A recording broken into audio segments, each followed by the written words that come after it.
Hello,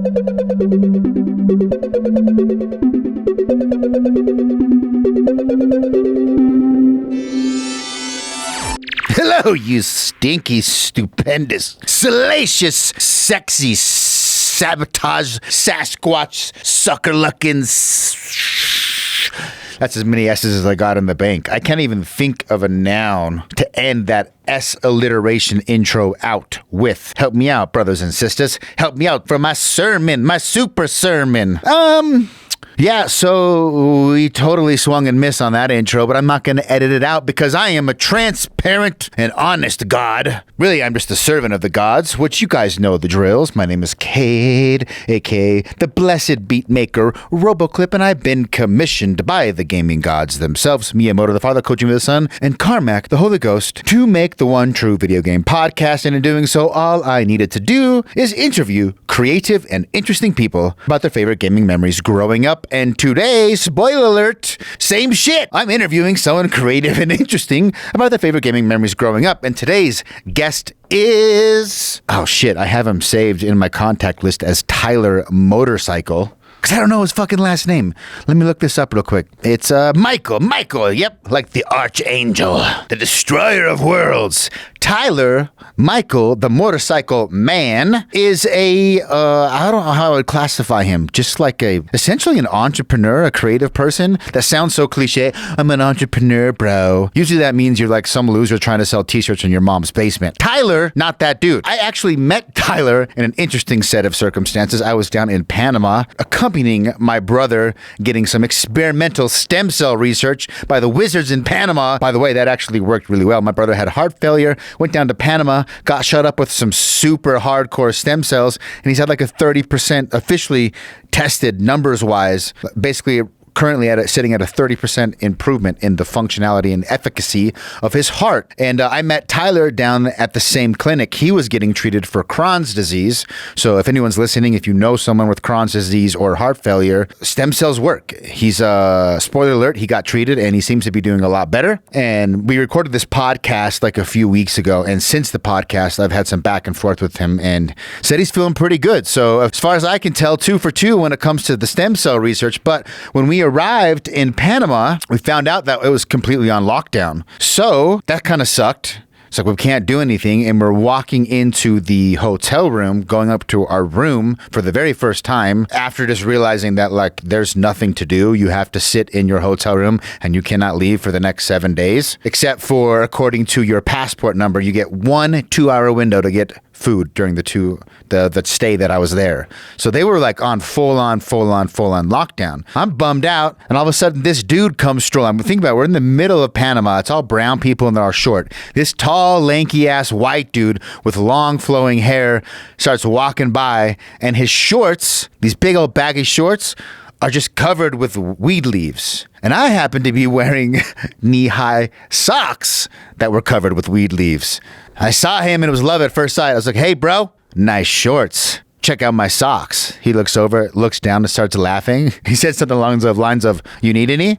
And that was the start of a blossoming relationship. And we've been gay bros ever since. It's not gay because we don't look each other into the eyes when we do it. Okay, maybe just a little bit gay, but I just had a question. What if I banged dudes but identified as straight?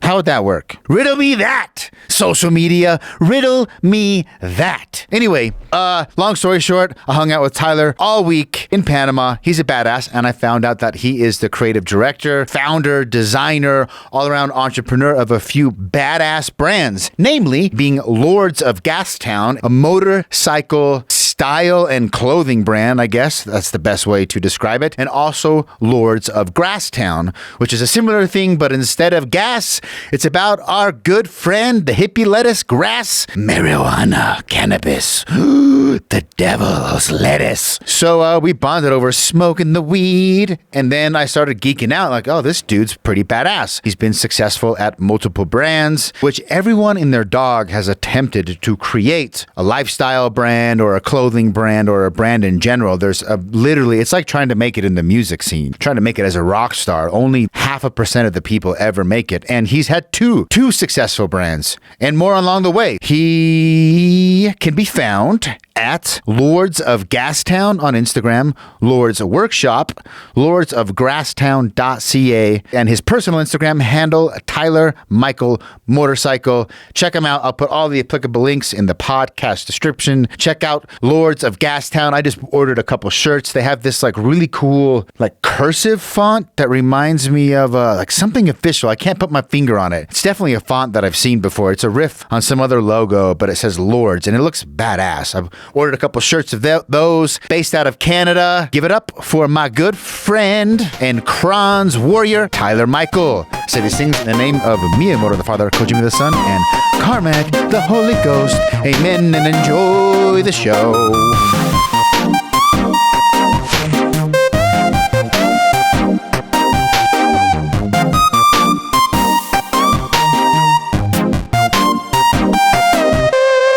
So, just give people a little intro to who you are and Lords of Gastown and Grasstown and where people can find you. Yeah, my IG handle that I'm running right now is Tyler Micheal Motorcycle, and I'm the creative director and founder behind the Lords of Gastown motorcycle lifestyle brand, and the Grasstown spin-off is the cannabis lifestyle brand, Lords of Gastown. And then our newest project would be under the umbrella is the More Trees, Less Assholes brand, or More Trees brand. So yeah, branding and lifestyle stuff. How'd you get involved in starting a lifestyle brand, and why bikes?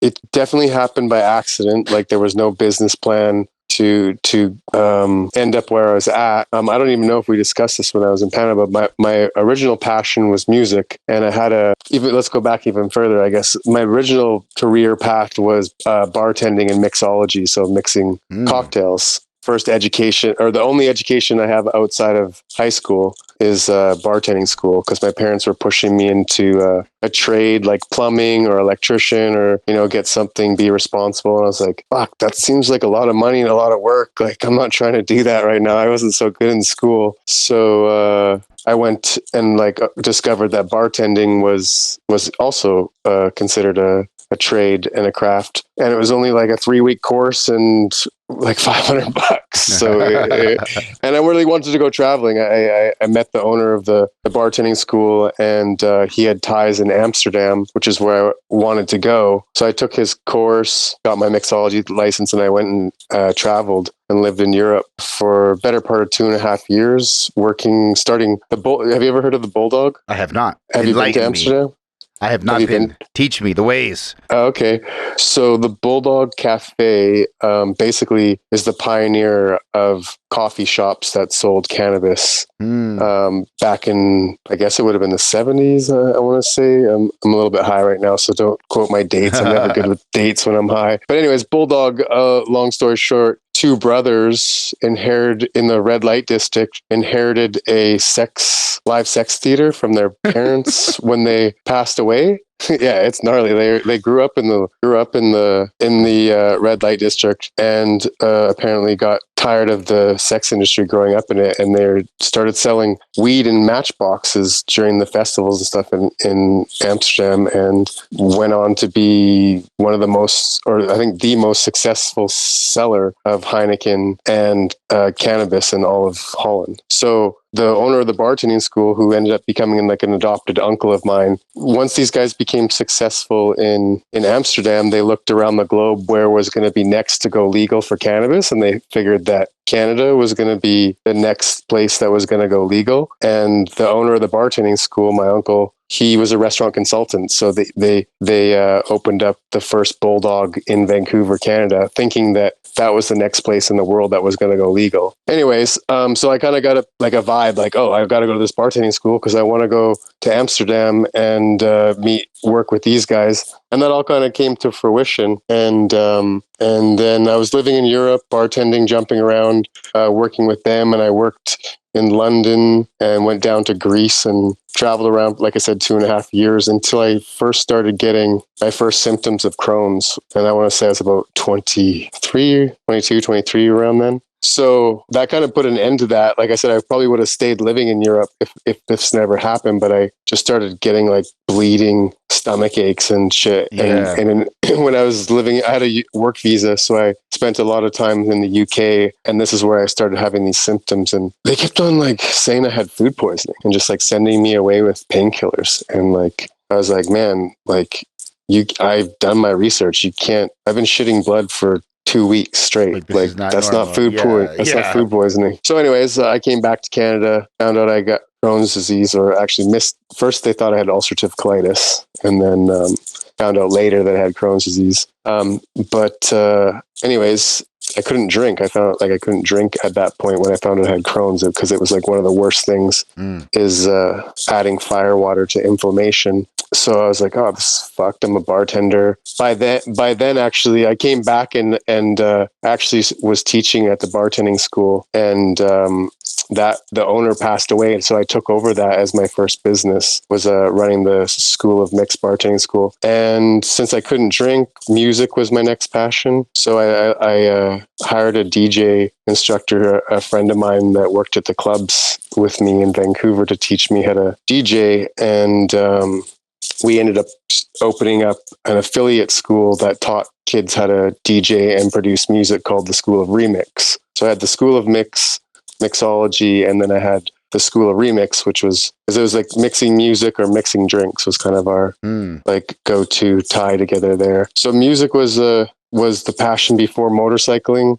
So I DJ'd there for 10, 12 years. But that was the two things that went out. To touch back on the Crohn's disease, why I got into that is when at points with the Crohn's disease, I was stuck in bed at like long periods of time, like up to 6 months to a year at a time, when I would have a really bad flare up. And the things that got me through that was wanting to ride motorcycles and wanting to make music. And I couldn't afford to get a Harley when I was that age, but I could afford to get turntables. Yeah. And then as soon as I could afford to get a Harley, me and a good friend of mine at the time went and rode motorcycles all over North America, down South America. And Lords of Gastown was a nickname that was given to us because of I had a DJ crew and a DJ. Like I said, I DJ'd, and I was a part owner of the Chronic Tacos. Came to Chronic Tacos? I love that name. I love that name. Are you not familiar with that brand or the chain? No, I've never even heard of it. I just love that Chronic Tacos is hilarious. Yeah, it's out of California. Chronic. Wee Man's an owner of the Chronic Tacos. Oh, it's a Mexican restaurant, I guess. Yeah. Nice. This is awesome. So those guys partnered with a guy in BC and opened up a thing. And anyways, I was part owner in the Chronic Taco Cantina, which is a huge taco bar in Grasstown, and we would DJ there and go bar hopping. And that was a nickname that was given to us by the other bartenders in town, because we were just kind of drunken hooligans that would come in after DJ, and they'd just be like, "Oh, the Lords of Gastown are here." Yeah. And it was super organically kind of came, and the brand started right around the same time. Facebook was peaking, and Instagram was like just starting to get heavy, and I got on that platform at the right time. At the right time, making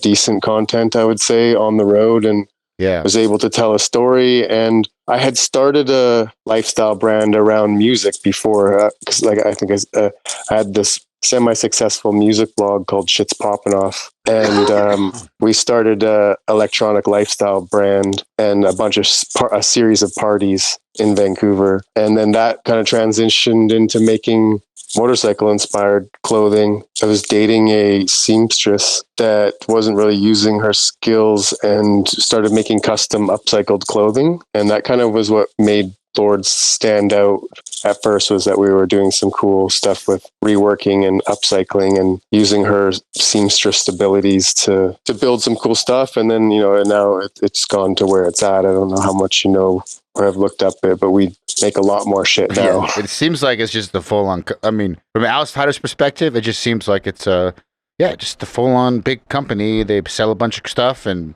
I don't know. Just seems legit. Yeah, and that was, like I said, that wasn't the plan. That's where we're at now. It's as a concept, it's 10 years old now, and but like as an incorporated brand, I think we're 7 years old as a official company. That's interesting. I grew up playing drums, and then I got into electronic music, and then I started a record label that turned into a lifestyle brand, and then instead of that working out, I kind of organically fell into what I do, which is online marketing stuff. So there's some similarities there. And we both have glorious hair. Yeah, and an obsession with marijuana. And an obsession. With the medicine that is marijuana. Yeah, only legal. Would never consume of anything illegal. Oh, of course not. Well, that's a lie. Well, not really, because of my Crohn's, I was able to get a medicinal marijuana license early. Like I've had my ability to use cannabis as a license for I think since 2011 now. That'd be nice. It was, but it was also like weird because it kind of got me in trouble because I'd get so accustomed to, okay, this is acceptable, but it's only acceptable in Canada. Yeah, and then I'd be accustomed to, and because I need it as a medicine, it's and I've done a lot of traveling when I've been in countries where it's not only frowned upon but super illegal. It's been stressful because I've always needed it. Like I don't even look at the punishments anymore. I was going to say, like, what's the punishment in Panama? I don't know. I didn't know anything about it when we got there. I just noticed that you had weed on your shorts, like the weed emblem on your shorts. And I had weed emblem on my socks. That's an OG traveler hack right there, man. You got to advertise. I know what you're into, and it was like, and that's how we started talking. I didn't know if I like packed those socks for that purpose. I got them as a Christmas gift. My wife got them for me, and I was like, I'm going to wear my new weed socks because they're new. And but it turned out really good because I really just showed up I hadn't even gone to my room yet when I saw you. We just showed up to the hotel, and I was talking to my brother, like, man, probably impossible to find some weed. And then you just like 30 seconds later, this long, lanky guy with long hair and weed just all over his shorts starts walking by. I'm like, hey, nice shorts. I'm like, look what I saw you. And then it hooked me up. And then all of a sudden, and then it turned out we were stuck in the same eating at the same bar for like 7 days straight.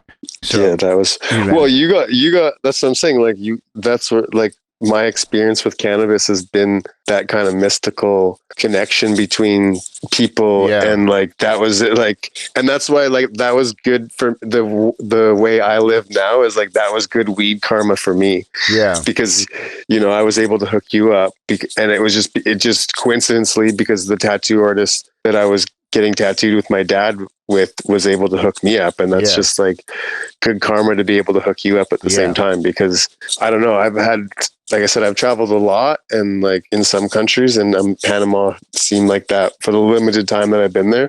Well, I've like I said, I've ridden motorcycles all the way down to Nicaragua, so I've got a lot of experience in South America, but just not in Panama. And when you can get it, you just have to get it because it's like, you never know. But that was decent weed. It was good. I was just gonna say I have a couple good memories of sitting on the balcony or the railing of that pool area, just looking at the ocean and the night skyline. Yeah, no, it's a beautiful place to smoke for sure. Panama, that place probably is really, really cool when it's not on lockdown. I know. I was thinking for you, like, and like I think you the most out of like, because like my dad was fine to be chill, but you were going down there for a holiday and you got in full lockdown. That's what I said to everybody. I was like, if I wasn't, well, one, I'm saying that I'm not interested in traveling anytime soon after that experience, for one. Yeah. But two, if I was there, if I had booked there for a holiday and that happened, I'd be so pissed. I'd be trying to get a flight out just get me out of here. Like, yeah, well, I had to be there with my brother. No, of course. I'm just saying, and we made the best of it and whatever. Yeah. But like, that's why I'm like, everybody's kind of like talking about needing to go on holiday and stuff. And I'm just like, you don't know what it's like out there right now. It's not holiday material. Like you can end up in a country that gets locked down, and you're, and I don't know if you don't keep up with it. Canada just made it way worse to travel right now. What happened? Well, if you're doing internationally traveling outside of essential travel, you have to get a COVID test before you're allowed on the flight home, which happened to us when we were down there. Like saying that, yeah, that was like a bitch for us. But now you have to get that, and then when you land, you now have to get another test when you land and go to a hotel for 3 days on your dime, which costs you $2,000 to go isolate till those test results come. $2,000 for 3 days. That seems like a really expensive. That's because it's your food. It includes your food, your room and board, your food and everything, right? But so then if it comes back negative, then you can go home and finish your quarantine at home. Or if it's positive, then you get taken to a COVID camp, a facility. A facility. That you have to that you have to stay at. And right now there's people like their families that don't know where their family members are because it's just all been implemented on Friday. And like people are getting off the plane and getting like separated, jacked up. Yeah. Well, their families don't know where they're at. Oh. Like they won't tell them where they're being detained, really.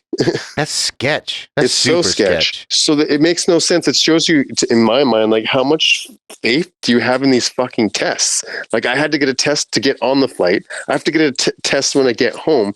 But even after that, if I'm still negative, I still have to do 14 days quarantine. Like what? And now you have to pay $2,000 for 3 days in the hotel. Just to come home. I get it. They're trying to discourage. They're trying to discourage international travel because so many fucking sheep have been brainwashed to think that that's the main cause. And if we stop that, it's like, dude. But the science says 2% is international travel. I don't know anything about that, but I think it's probably way more than just people traveling international. It's way more. Yeah, you can't stop the flu or the common cold by stopping people from flying.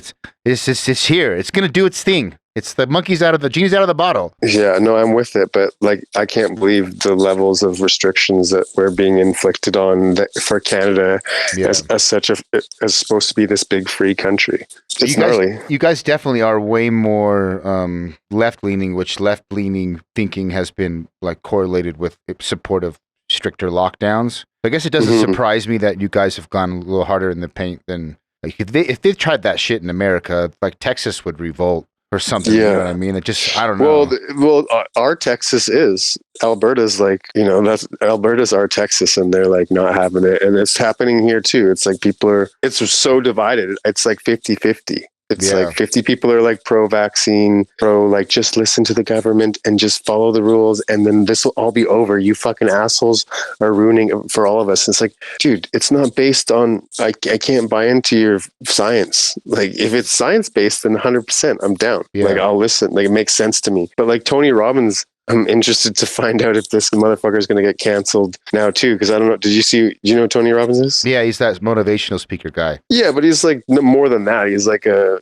guru, like entrepreneur, business guy, and connected to like the top doctors and healers in the world. Rich. He's not an uneducated conspiracy theory fucking, tinfoil hat guy.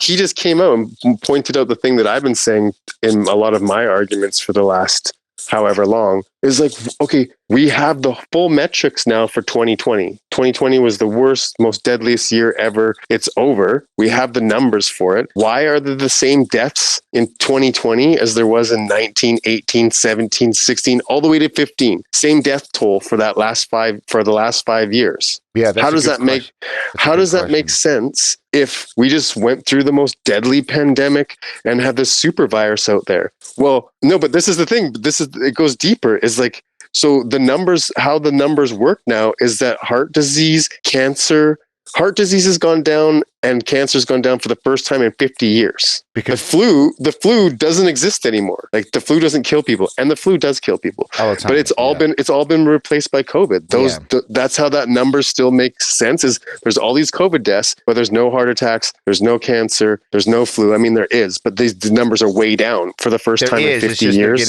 I think it's a combination for sure of COVID listed death having multiple. That's what it is. Yeah, that's what it is. Because they'll list like multiple things and they'll say other reasons, but then the reporting was like, well, COVID's on there. It doesn't matter if it also says heart attack or also says diabetes. Yeah, if they were already going to die, but they died from COVID, they died from COVID. Yeah. Even though they were going to die anyways. Yes. And they were going to be a statistic of that year instead of being a cancer patient or a flu patient or, heart disease.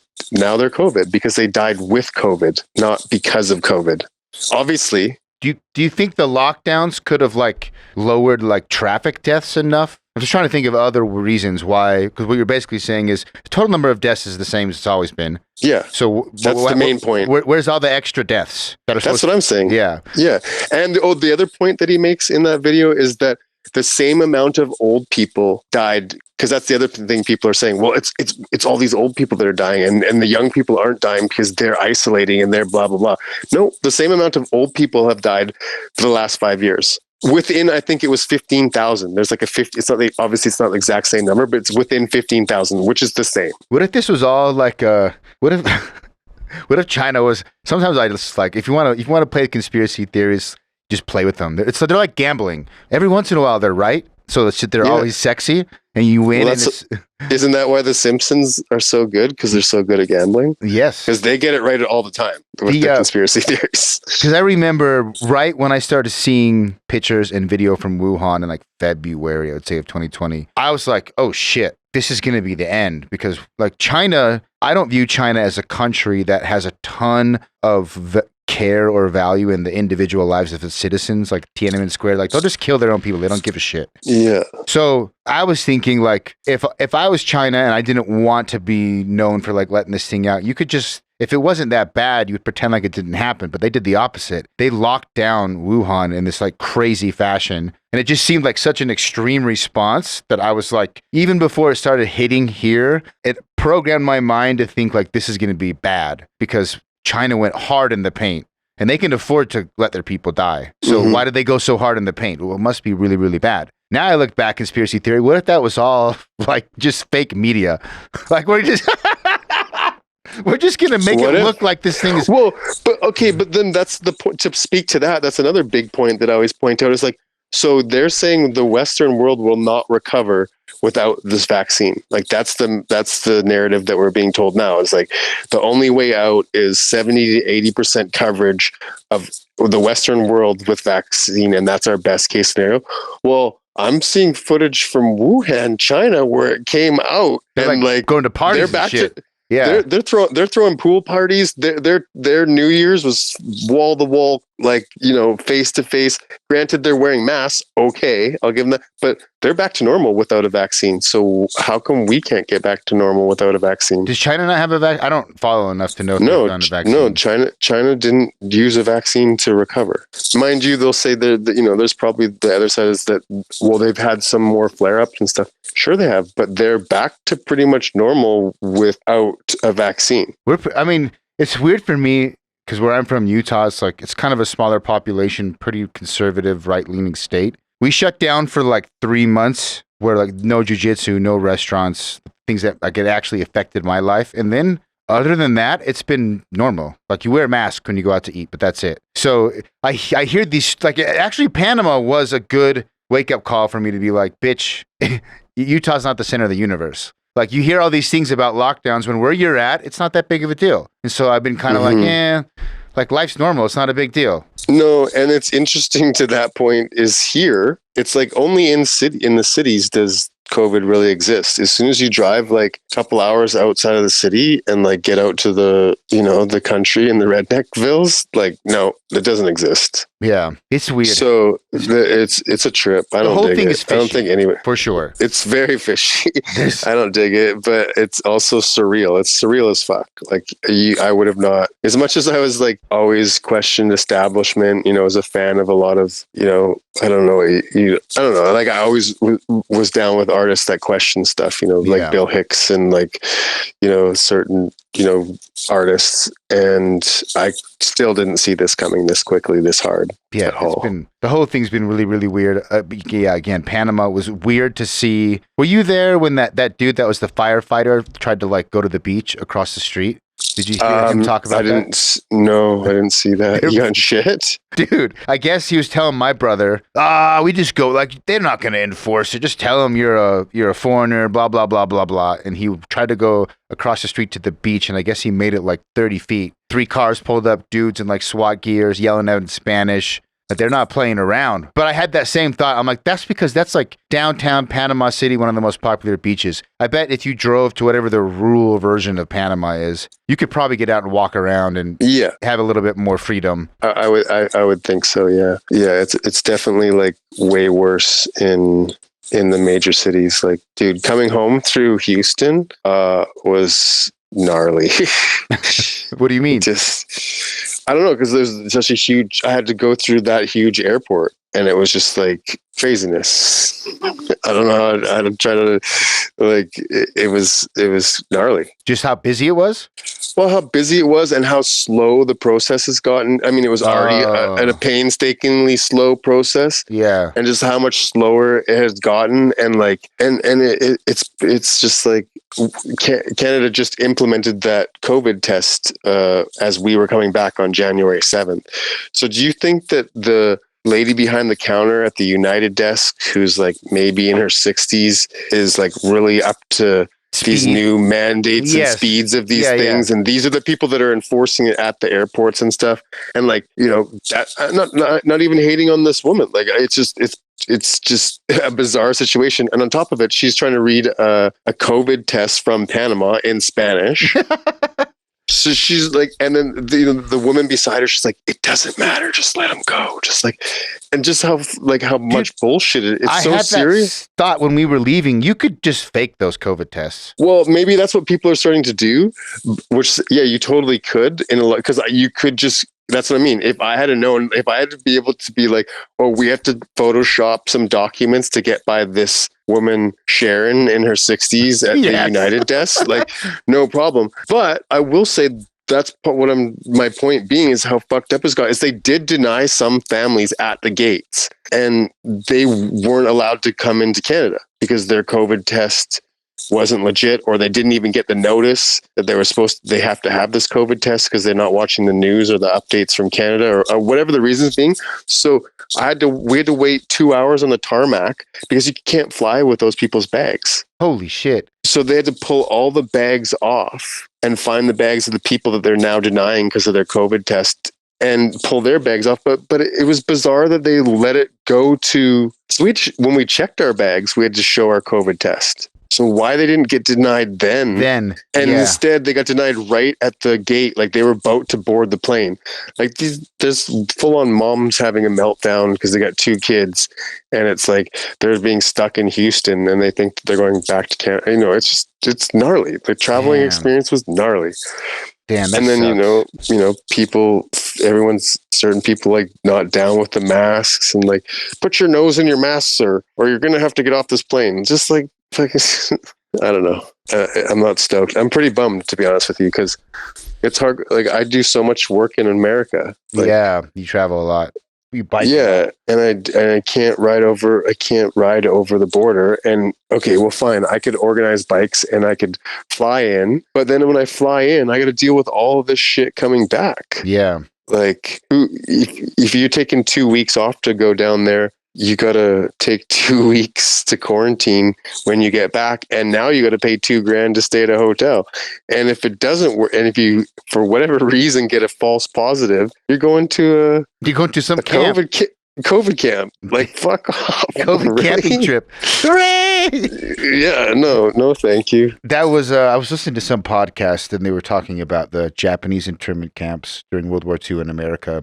And I had learned about it as a kid, but I was just thinking about just the idea of taking someone and putting them in a camp is super scary. Governments, for the most part, in like modern history, it hasn't happened a ton in America. Like, that's still one of the big ones. But this COVID thing, when people are going to look back and talk, I mean, it's going to be talked about on podcasts and in history and for forever because it is so weird.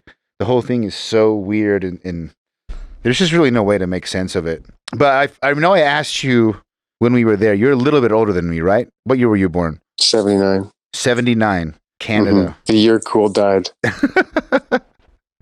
Did you have game consoles growing up? as a kid? Yeah, man. Well, did I own one? Of course, later on, but I was actually just telling this story later. It was kind of traumatic. When I thought I was first getting my first game console, it was a Nintendo, and then the OG Nintendo came out. And we were at my grandparents' cabin on the lake with my mom's family's got like 6 siblings, and one of the siblings was up there with my adopted cousins there, and they got it for Christmas and I didn't, and it was like a super traumatic. And my aunt tried to fix it and be like, no, it's kind of like it's yours too, like to try and like settle me down. And like, oh, man. I would say that to my cousins that were old, and they weren't really my cousins. They were like her husband's kids. Like we weren't blood related. And then yeah, well, it's sort of mine too. Like my aunt sitting there like, fuck that. It's ours. Santa gave it to us. You didn't get one. Your parents are cheap. But so anyways, my first, that was my first experience with that. But I know I started playing games. My first game would have been a Coleco. First experience would have been Coleco. That's what I was going to guess. Normally, were you going to guess that? Yeah, normally I. Shit. It's okay. It's fine. I have like a tradition where if I know your age and sort of like country you grew up in, it's pretty easy to narrow down. I was going to say the Atari 20. Okay, guess the game. Well, I can't guess the game. Atari was after. Well, yeah, it just depends on like what you're. Cause not everyone gets things when they come out. But that era would have been either the 2600 or the ColecoVision or the NES if your family was a little behind the times. Those are the 3 I would have guessed, but I honestly would have guessed Atari 2600, not ColecoVision. Yeah, what was Pong on? 26. It's probably on, honestly. It's probably on both of them, both, yeah. So my first experience was Donkey Kong and Popeye on the Coleco. The lady who I went to her daycare, so the daycare I went to at this lady Lynn's house that I grew up with, her older kids had Coleco, and I played their ColecoVision when I was there for daycare. I've never seen footage of the Coleco port of Donkey Kong. It looks a little janky, but it's not too bad, huh? The controller was weird. It was like had numbers on it. Yeah, and it, like just had a joystick at the top. The ColecoVision wasn't it that weird? Like it almost looked like a phone number pad. Yeah, exactly. Yeah. That one was weird as shit. So that was like my first experience with it, and then Atari after that was at a friend's house, and then after that would have been Sega Altered Beast. That's a big one for a lot of people. Yeah, Altered Beast. My friend's older brother had that on his Sega, and it was like, oh, it's so cool. No, you can't play it. Like, fucked with that big time. And Sega Genesis, yeah, Nintendo 64. I fucked with all that. When you were young, what do you remember besides Donkey Kong on the ColecoVision? Well, Donkey Kong and Popeye was the other one. Popeye, oh yeah. And you had to eat spinach, and like obviously gave you like power. And Brutus, Brutus was a fucking dick. He's trying to steal your woman. I've never seen footage of this. It kind of looks like a mix of the OG Mario, not the Super Mario Brothers, but the Mario Bros. And Donkey Kong. You go up these stairs, there's levels, and you have the chick on the top. Yeah. I've never seen. I didn't have a Coleco. It was a little before my time. Yo, did you ever fuck with like PC shit, like Leisure Suit Larry? Have you ever heard of this game? Oh yeah. Leisure Suit Larry is like the horny kids. Yeah. That was like Sega Genesis was the console. When the older brother was playing on the Sega Genesis, we would go fuck around on the computer. And I remember Leisure Suit Larry, and I remember being like, I'm gonna get in shit for playing this game. Like we had to like hide it. Yeah, because it was like so gnarly. Yeah, that like, was you could get AIDS. I think as the character, you could get AIDS.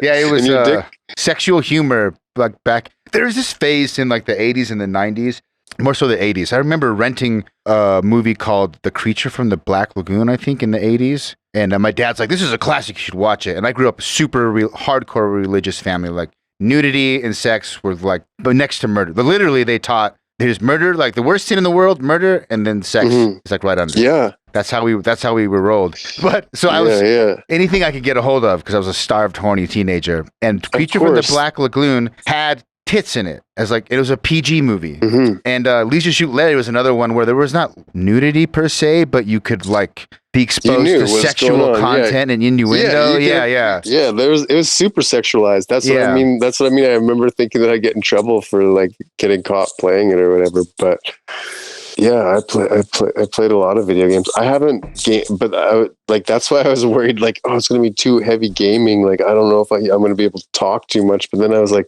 dude, you played video games your whole life. You just haven't played them in like 10. And so yeah.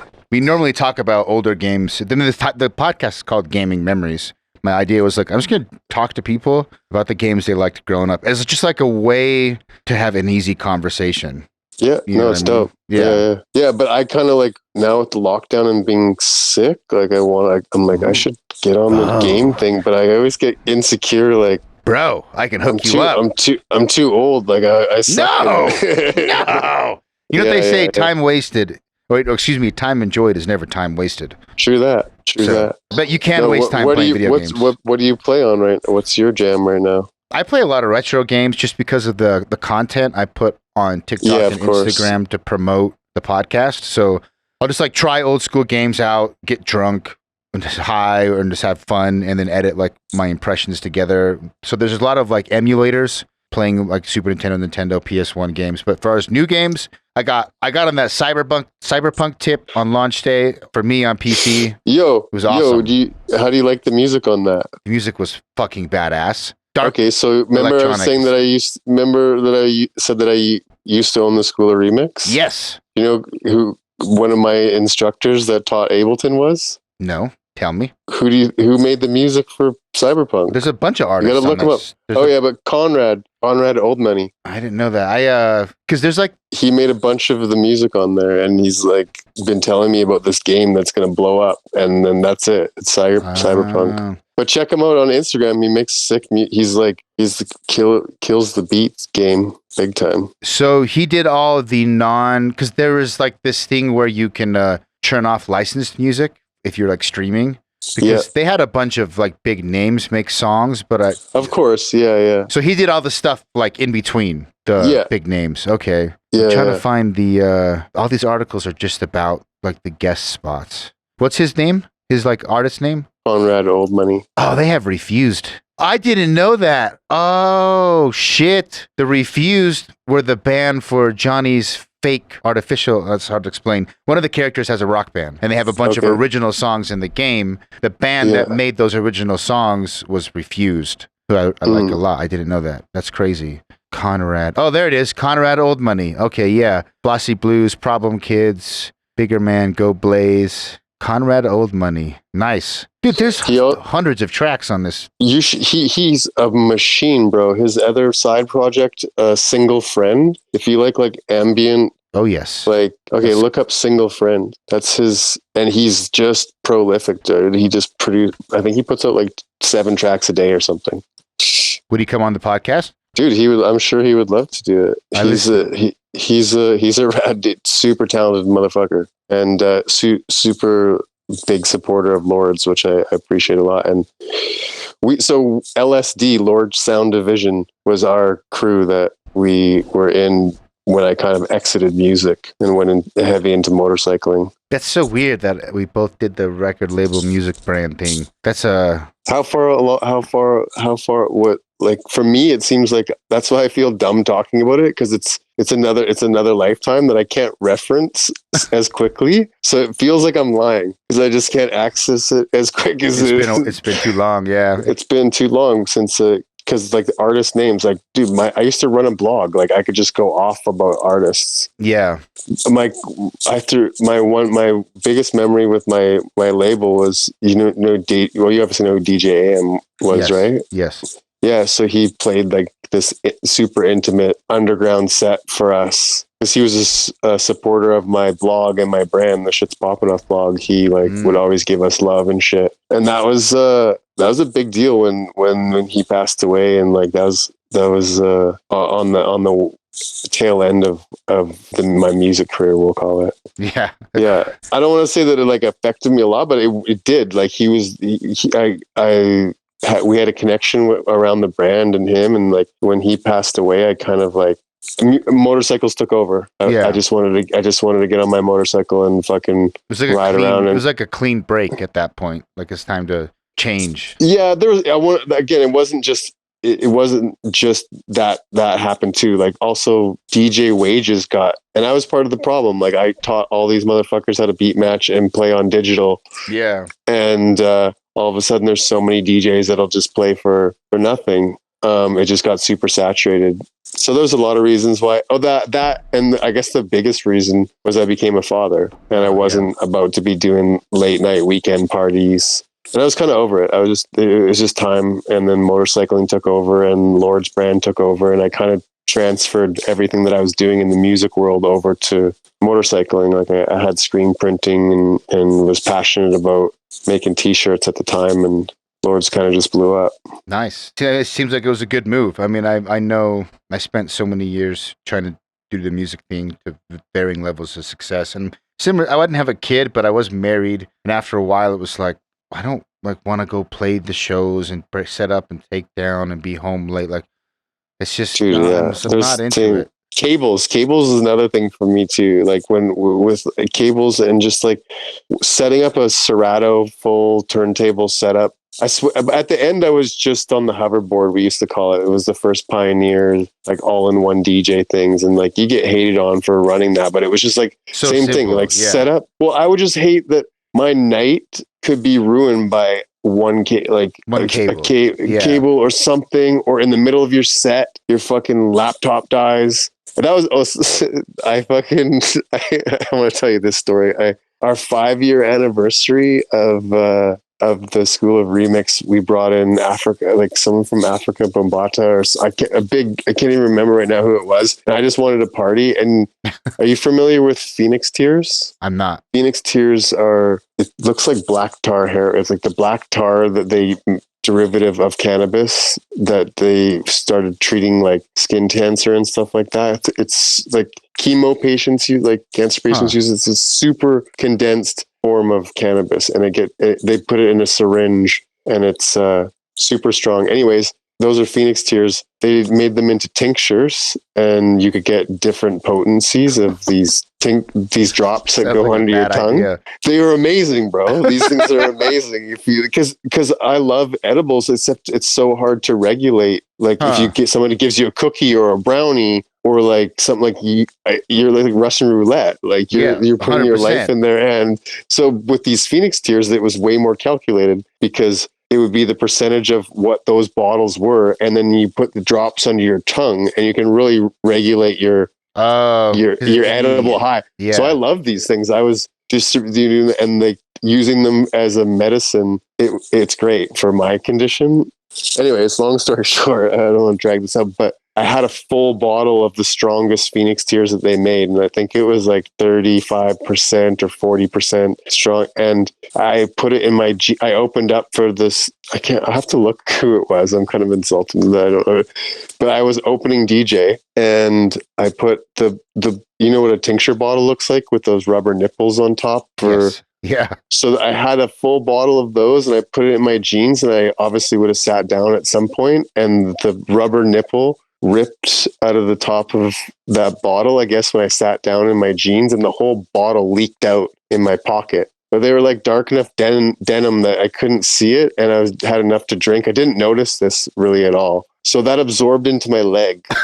And like, I don't remember anything after, but just the stories. And, you know, it was the pictures obviously told stories because we had a professional photographer that night. And like, I was on heroin. I flailed my whole, I don't know what happened, but I have maybe made up recollections of taking a cab and ending up at a pizza joint and just leaving my laptop and my hard drive and all my music and stuff in that pizza joint, and then just flailing out of there and then somehow getting home. So this is the second time I had lost my music library as a DJ in like, I think 3 years. And like, did you ever DJ or like? I only produced. No, I never. Okay, but you knew JJ. Like, yeah, that's your whole life. Like that's your playlist. Yeah. That's your everything. You know, like I compiled that. That was everything, and so much time that went into it. I was just like, all these signs are like you need to give music a break. So that's when motorcycling took over. So it's like marijuana, motorcycling, and music has been my thing.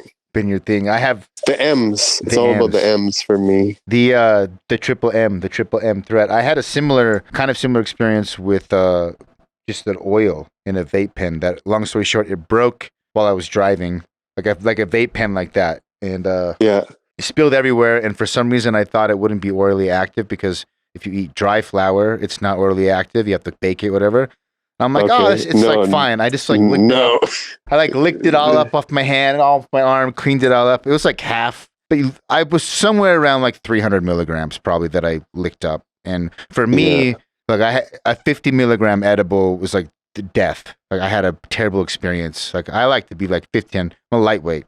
Like 15 milligrams is like where I like to go. Long story short, I had a just gnarly ass. My gnarliest experience on top of all LSD, DMT, mushrooms is weed. 100%. Weed. 100%. It's the scariest thing. I totally agree with you. I say that all the time, and that's the shittiest thing about trying to get people into edibles, because I think it's such a powerful medicine, and it really is. I believe it's potentially better for you than, well, it's obviously better for you than smoking because the combustible side of things, but I just think it can treat a lot more things. But if you have a bad experience, it's really hard to recover. It's so hard to recover. And even for me, that's how, I didn't like smoking weed in high school and when I first got around it because it was too much for me and it made me feel paranoid. But when it became such a tool and medicine for me that it would stop all these symptoms at once, when pharmaceutical was prescribing me all this gnarly pills for everything, and weed was helping, I had to push past the whole, I don't like how weed makes me feel. And what my experience with that became is like weed kind of removes the veils of what's going on for you emotionally. And it's not that weed makes, I would say 2 points with that. Good weed doesn't make you paranoid. It just doesn't allow you to ignore that you are a paranoid and need to deal with that in general. Yeah. Unless you're smoking shitty weed that hasn't been flushed or produced properly and you're smoking chemicals in the weed, I believe that does cause people to have it. Like when I've smoked weed that's not been flushed and it's got chemicals still in it, that will give me anxiety. But if I smoke good weed and I get anxiety, it's because I have underlying anxiety and stuff going on that weed as a medicine, as a plant teacher, just shows you. And that's what my lesson was with that. And somebody, OG smoker, was like, "You're fighting the plant, man. Stop fighting the plant." And once I kind of approached it that way, I didn't have that as much. It dissipated for sure. Like I dealt with my anxiety and stuff, but it was hard for me. I think, like I said, I didn't like how I had to. I was a bartending instructor, so I'd have to teach 5 or 8 to 10 people twice a day, strangers, and be ripped on and like in my head. So I like, it broke me. Like I had talk myself in the bathroom down. I'm like, no, it's good. Like get out there and teach these fucking kids how to bartend. But I was like, they all know I'm high and I'm gonna lose my mind. Anyways, I'm getting high now, so I'm probably making less sense. No, I just had a little rip ski myself. I remember you said you had a Coleco, Atari NES, and then Genesis. I wanted to ask a couple more memories of the Genesis because I had a Genesis, and a lot of my guests didn't have a Genesis. Super Nintendo seems to be more popular as far as my guests go. And I'm curious, I'm hoping that you will remember some of the games that I want you to remember. What sticks out in your mind on the Genesis besides NHL Hockey 94? That's a big one. 91. Like all the EA Sports hockey was a big thing growing up in Canada. Some people think 95 is the greatest hockey game. I think, it was up there. Like when did it start? What was we would have started with the first EA That's NHL. A really good question. So what was the I think it started like 91 or something, maybe. 91. Yep, you were right. 91. Was I? Yep. See, I have a wizard stoner memory. I can pull stuff like that. Yeah, so 91 was when we started playing with the 3 buttons, just mashing the 3 buttons. And you'd figure out like the way that you could deke in and like almost you would always score, and like we had to make rules that like you couldn't do that fucking scumbag move, otherwise or like that was like cheating basically. But Yeah, 95 for sure. Yeah, so I know people who are Blades into of Steel. You ever yeah, played that's a big Blades of one. Steel? Blades of Steel. Well, yeah, all the hockey games is huge for us kids. Blades Yeah, of Steel. What was that on? you guys That was loved just you guys Nintendo. love the hockey in Canada. I forget about that. It's Of a course big we deal. do. Oh, dude, it's the only thing. Like, of course, because we're good. We rank high in the world. Like, we're usually the top or second. So, like, it's a How very many countries are pride thing. into hockey like Canada? Are you the only ones? U.S. Well, the U.S. No, in the world scene, like Sweden's I big. could see that. Yeah. Russia, Canada, and Russia. Russia. Canada, Russia, U.S. have been the rivals for the last 20 years or more, I guess. I don't know. Again, I'm high, but my timeline is different when I'm high. But yeah, hockey video games was a big thing. Blades of Steel was on Nintendo, I believe, and then Yeah. EA Sports was Sega Genesis, and Super Nintendo also had EA. I think they had the same ones on Super Nintendo. I think it was both. And yeah, did you play Wayne Gretzky's on 64? Ghetto. We never fucked with that. No, I remember loving Wayne and just. Oh, actually, that's not really true. I loved Wayne when he was winning for Canada, obviously, but then when he became like the superstar stuff, and like I don't know, I didn't think it was a superior game. I thought EA was a better game. It probably was. I just for a lot of American kids that weren't aware, hockey just wasn't on my radar at all. Like no one knew. Yeah. You guys, what was your? But I knew who Wayne Gretzky. Baseball. Well, I was gonna say, but I knew who Wayne Gretzky was. He was you have to know Wayne Gretzky is. Yeah. Yeah, he was like. Go ahead. Yeah, he's still the measuring stick. Is he like the Michael Jordan still? One. He's Michael Jordan, 100%. Okay. Yeah, that's the Michael Jordan. Is legitimate, like very few people or anyone who's a basketball head, pretty much from what I can tell, agree that Michael Jordan's the GOAT by a long shot. Is that how it is in hockey, like Wayne Gretzky? Or is it like debatable? There's other guys. Well, people would say Gordie Howe or Mario Lemieux. Like, so Wayne Gretzky's 99, right? And Mario Lemieux's 66. And those are like probably Canada's two. So they went back and forth. And so Wayne was not considered to be the OG all-round player because he was not super built. Like, he was smaller. He was so skilled, but you could smash him into the boards and like murder him, and then the game's over for him. And that's part of hockey. So he needed to have an enforcer, like a Marty McSorley. So people like Lemieux more because Lemieux could take hits and throw hits, and Lemieux would fight. And that was the other thing. Wayne never fought. And like, if you don't fight in hockey, that says something. You know, that's kind of that was his death. But he was like Michael Jackson on skates, bro. He just like, it was Michael Jordan. He just killed it. Yeah. So you can't take it away from him. But some people, you know, like certain hockey fans are like, if you don't fight or throw hits, then it's not full on hockey, or that's not real hockey. That's soccer. That's like what a lot of I played soccer too, and I love soccer or football, whatever you want to call it. Yeah. But that's what hockey guys always hate on soccer players, because they look like they get fucking shot with a shotgun when they get hit. The flopping in soccer, especially in the last like 5 years, seems to have gotten to just almost theatrics. It's comical theatrics. Yeah. But that's I would say that's the refs that made it that way. Because if the refs never called that shit, then they wouldn't do it. True. But because refs let them. But they're trying to take fighting out of hockey, of course. Really? Of course. What are you talking about? Really? You're surprised that you don't think punching people in the face is considered offensive in the world that we're living in now? I guess you guys love hockey so much. How could you? I mean, it'd be like taking out tackles of football for America. We would never. No, you can't do that. Part of the game, right? That's what hockey. You would think. Well, it's all about the world's all about safety now, bro. You can't get people getting hurt. No, yeah, I guess. Everything's got to be bubble wrapped and Karen approved.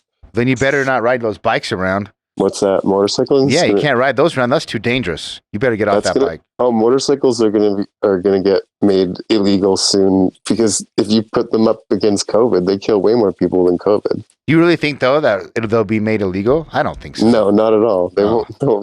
Sturgis was the only event that really happened last year. That's why I think it's bizarre for That's why the biker community is just like, oh, you're here to protect me, and like I'm scared of this. Like every time I get on my motorcycle, the statistics of me dying is higher than COVID. 100%. Motorcycles are dangerous. It's dangerous as fuck, but we were supposed to be allowed to make those decisions. But I guess motorcycles don't kill grandma. Usually, so no. Not yet. Bro, get down. My cat sometimes wants to jump on my synth. It's like, hell no. Jump on that thing. Fucking cats. What else on Genesis do you remember? Mike Tyson's Punch-Out wasn't Genesis, was it? That's Nintendo. Great game, though. Mike Tyson Punch-Out was another big one. On Genesis... Well, Sega Genesis wasn't Altered Beast Sega Genesis? Oh, yeah. Or was that regular Sega? Was there regular Sega and then Sega Genesis? There was the Master System first and then Genesis second. Okay, what was Golden Axe on? Oh. Golden Axe was Sega Genesis? I think Golden Axe might have actually been on the Master System, too. Golden Axe... Master Well, I think we had the OG system, which was like Altered Beast and maybe Golden Axe. Yeah, well, then do you see what shirt I'm wearing right now? No, yeah, Golden Axe. Golden Axe shirt. I didn't pull that out. I seriously didn't even see that. I played it on Genesis and arcade, but there was a Master System port. Oh, Mortal Kombat, definitely on Sega Genesis. Mortal Kombat and Street Fighter. Street Fighter was big for me, and Mortal Kombat on those consoles, I think. Would be the bigger ones. What do you want me to remember? Throw some out, and I want to walk down the I was hoping that maybe you'd play Toe Jam and Earl. Did you play a game called Toe Jam and Earl? Well, what? Toe Jam and Earl? Toe Jam and Earl, no. I think you would have liked it. Had Ninja that game. Gaiden? Ninja Gaiden's badass, yes. That's a Nintendo, and I think there's one on Genesis. I think that may have been on Genesis as well. There is one on Genesis. Contra, that was Nintendo. Yeah. I never really fucked with Zelda and that shit as much. I didn't do the role playing. NBA Jam. Oh, yeah. That was on Sega Genesis, wasn't it? I think it was on Nintendo as well. Yeah, definitely. Is it the shoes? Yeah. He's on fire. Yeah, that was the one. Yeah, bro, that's hilarious. It's interesting for me. Like, music can take you back to a certain point in your life. Yes. Like that definitely has that same vibe. And I'm not in the gaming community, so I don't talk about gaming as much. I know my bros are in, what's the new shooting game that you can play together? Probably Warzone. Call of Duty Warzone. Call of Duty, that's it. Yeah, they're all big into that. That's a huge cultural phenomenon that But franchise. what are you playing on? Is it a system that you're playing? What's Cyberpunk on? I played Cyberpunk on PC, just like a regular PC, yeah. Do you mostly play games on PC now versus a console? Like 99.9% PC, just because, especially anything that's a semi-older console, you can emulate on the PC. Yeah. And so it's like I can play everything in one spot on my nice studio setup. I can record footage of any Nintendo game, any Super Nintendo game, whatever. I can play it all on my PC. It's super convenient. But I will play the Switch sometimes. I like Smash Brothers. You can only play that on Switch. Or the newest one on Switch. What is Switch and Twitch the same? I'm a super old guy right now. I know. Well, these kids, they got their Switches and they got their Twitches running around staring at them screens. Yeah. No, Twitch is a streaming platform that's like the YouTube of streaming. Yeah. They're huge. And then Switch is Nintendo's newest console, which is like a handheld and a console in one. Okay, so that's what I'm not familiar with. Yeah. If your kid games at all, I'm honestly trying to keep my kid. I'm just letting her she just played Mario Kart on a tablet today, and I'm trying to be as conscious about screen time because I mean, now we're talking about video games, and I played a shit ton growing up, but I just see these zombie kids with their bulletproof iPads / nannies, and it just freaks me out. It freaks me out too, because I played a lot of games as a kid too, but the cumulative hours, because there was more of a barrier to entry for gaming. There was the cost. Your parents had to buy it. You had to the TV, and so even though you played a lot, you couldn't.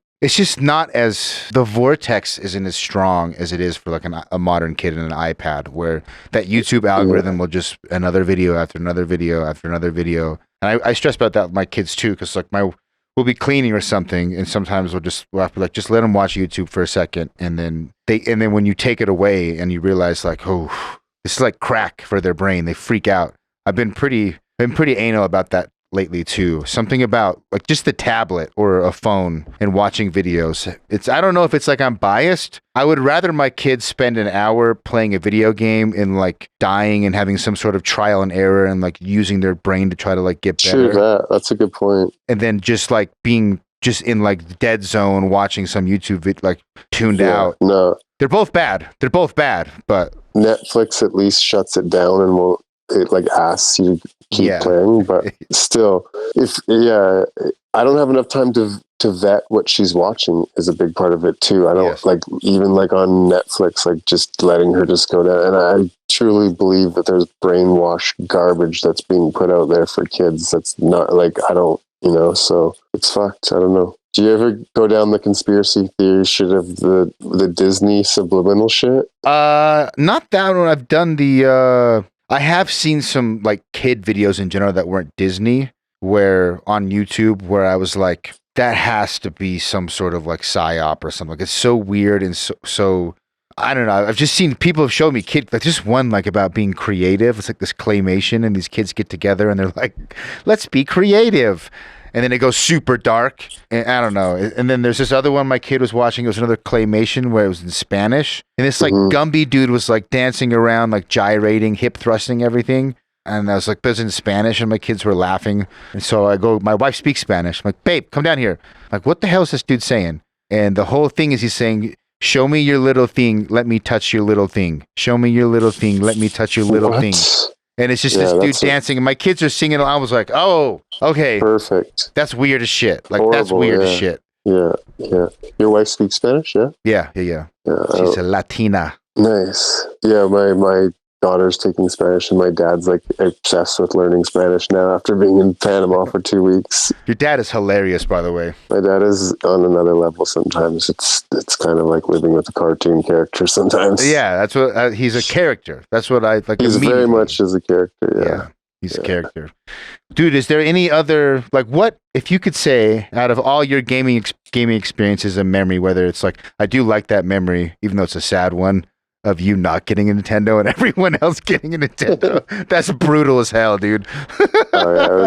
It was not cool. But what's your best like gaming experience you've ever had? Like if you look back, like the ultimate best, was it playing NHL with your homies? It would be the games that was playing with other people. Like those were the ones that I really got into and got competitive with. Bond. Ooh. Bond was a big one. But when that was out, we had some pretty epic like doing drugs and bonding. We used to call it, but the hockey, I think our pinball too, but is that considered gaming? Pinball's been... I think so. I mean, it's in the arcades. Yeah, well, that's what I was going to say is I started thinking of like Mortal Kombat and the games that I played when we went to arcades back when we were teenage punks was like Street Fighter was huge. I guess that's when we started gambling. That's when the money started coming into it, was like Street Fighter and Mortal Kombat in the arcades, and hockey for sure. I keep going back to that. Like those EA sessions got pretty intense. What's your favorite best song in a game? Best song in a video game? Yeah, for you. That's a tough one. I don't even know, bro. Which one sticks out is going to be the theme song for NHL. I think that I don't know if I heard that. 91? Which year? I want to hear it. 93. I think 93, 94 is when I would have been super heavy in it. But I would agree that 95 was one of the top. NHL. When did they remove fighting from that? Oh, no. From the game? I don't know. I think that they did. This song is actually pretty good. I think that's the one. Shit, dude. Well, I'm getting tired, but right time for me to go to bed. Where can people find you again? Tyler Micheal Motorcycles, personal? Well, yeah, my personal one, if they want to like see pictures of my kid and lameness, and that's my personal one, is Tyler Micheal Motorcycle. But the brand is Lords of Gastown. And then you have a website where you can buy stuff, right? Yeah, lordsofgastown.com. Gastown.com. Or the More Trees Is your site built on Shopify? All my sites are on Shopify, yeah. Site looks pretty good, dude. Who does all your photography? It's a collaboration of people that I've worked with. Right now, the videography is all done mostly by our homeboy Matt. A lot of the success of Lords of Gastown was user-generated content. We're very fortunate that we've got a lot of fans that create wicked content, and we do a lot of reposting. You have like really good video, pictures. It's a never-ending. I mean, that's my store. That's my flagship, and I can't take credit for it too. I have a wicked team. Yeah. What's your best-selling product? It depends on what category. I mean, we sell a shit ton of black T-shirts. I guess the brand was built on black T-shirts and black hats. Yeah. But for our cut and sew stuff would be like our tanned waxed vests. The Baja vests do really well for us. Our jackets, our flannels, like we just sold out of our most popular flannel was Jack and Coke. Like we're selling out of those. But I mean, my factory's very modest. Like we have a lot of small craftsmanship going on there. So I think that if you want to talk volume, our best selling thing is going to be a black T-shirt. The one that just says Lords? Oh, which design? Yeah, probably this Lord script. Lords. I like it. It looks good. Like that script. And the word Lords is pretty cool. Damn. I also like this Boogeyman one. Is that like a reference to your dad? Yeah, of course. I told you this. Yeah, my all the Michael Myers stuff is from my dad because we have a running joke of that he owes me 17 years of child support. Because I don't pay him any royalties for using his signature and shit. But I'm paying him back now because I just built his site and I'm building out his brand finally. Oh, nice. What's his brand? Yeah, his website is boogeymanbrad.com. His handle on Instagram is boogeymanbrad. Boogeyman Brad. His claim to fame is he was the first Michael Myers in the 21st century.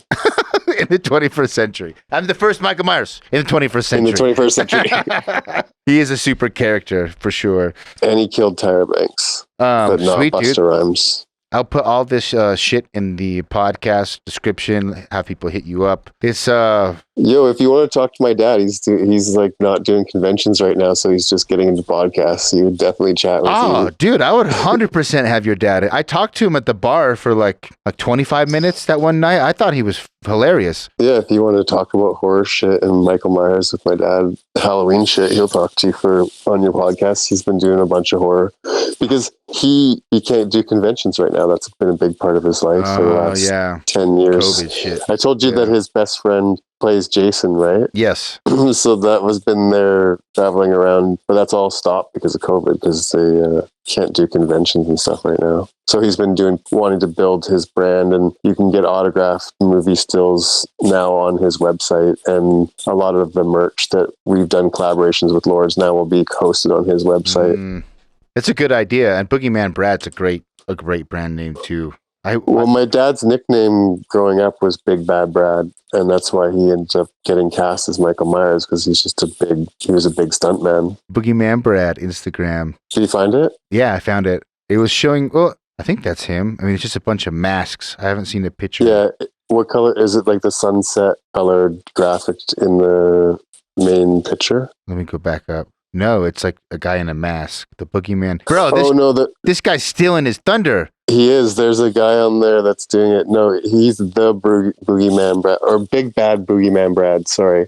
But his website is, because some guy is copying it. Oh, that asshole. Well, I think his name is Brad too, so. There he is, Big Bad Boogeyman Brad. Yeah, because that was his nickname growing up, was Big Bad Brad. That is hilarious. Yeah, he's, there it is. Boogie, I found the website. Nice. I like those one that says Daddy. Dr. Slay, the Boogeyman. Well, yeah, it's the running joke because he actually is my dad, so that's why. That is hilarious. Yeah, this is cool. Do you do the website, or you have someone help you with that? Like I said, I have a team. I do all the art direction. I'm produce it. But I have a web guy that I work with, a couple web guys, and a couple graphic designers, and a couple like really wicked illustrators that are tattoo artists. Because I was involved in the tattoo world of having it part of our shop for the last 7 years. So yeah, man, stuff looks all really. I mean, if I would just run into your website and run into your brand, and you would have said, yeah, it's just this like super chill dude from Canada, it's a pie, I would have been like, no, this has got to be some sort of. You do a really good job. I mean, thank you. Yeah, but it's kind of coming to a place where I'm trying to remind people how small we are, really, because they treat us like Amazon sometimes. Yeah, it's just like we get that false thing of like that we're this big corporation that just out there. It's like, no, like it's handmade in Canada. That's why it takes 2 months to 3 months in our busy season to get a handmade garment. Like that's just our waiting list is that's just what it is. So yeah, we're very fortunate, but we are a grassroots independent brand still. But thank you, it's a compliment. Yeah, it's badass. I'm impressed. Again, thank you for hooking me up with the weed in Panama, and I hope that it sounds like it sounds like it's going to work. Sounds like the stem. So if people haven't derived that from this conversation yet, you were in Panama getting treated for the Crohn's disease, and it's been 3 weeks, and you've had good I've had evidence, positive results, and I'm ahead of schedule from what most people say when you start really seeing the healing effects. So I'm just being positive, but I'd be interested. Like, keep me updated on your brother. I want to. And it was rad bumping into you down there and being able to do this podcast. So thanks for having me on the show. Yeah, thank you for just hopping on. It can be hard to get guests sometimes. I had a suspicion you would just be chill and yeah, sure, and it would be a good conversation. I will put all the applicable links in the podcast description. Tyler, fellow pothead, saved me in Panama. Give him all your send all your mystical woohoo, whatever you believe in, vibes to his gut. May the spirit of the gods bless you, my friend. Thank you. All right, I'm going to see you guys later. Bye-bye.